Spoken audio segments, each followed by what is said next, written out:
تھوڑے دن پہلے مجھے ایک کسی شخص نے نا پوسٹ سینڈ کی ہوئی تھی. ایک شخص یعنی مالک جو ہے اپنے نوکر کی ملازم کی تنخواہ جو ہے نا 5,000 بڑھا دیتا ہے.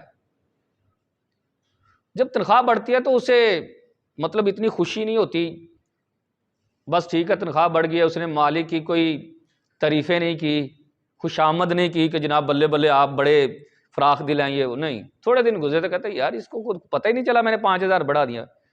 ایک ماہ گزرتا ہے تو اس کے 5,000 کم کر دیتا ہے.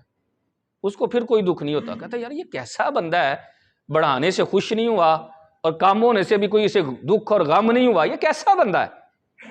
اس نے بلایا، کہا یار بتاؤ تو صحیح کیا وجہ ہے. کہا کیا آپ اپنے آپ کو رب سمجھ بیٹھے ہیں کہ تیرا شکر ادا کیا جائے. بات سنو میری، کہ ایک ماہ پہلے میرے ہاں بچے کی ولادت ہوئی تو تم نے 5,000 بڑھا دیا، میں سمجھا کہ بچہ آیا ہے تو اللہ نے اس کا رزق بھیج دیا ہے. اور ایک ماہ کے بعد میری بوڑھی والدہ کا انتقال ہوا تو تم نے 5,000 کم کر دیا. میں نے سمجھ لیا کہ اب ماں اس دنیا میں نہیں رہی تو جو اس کے ادویات پر اس کے اوپر صرف ہوتا تھا وہ رزق اٹھا لیا گیا ہے. دیتا رزق اللہ ہے بھائی.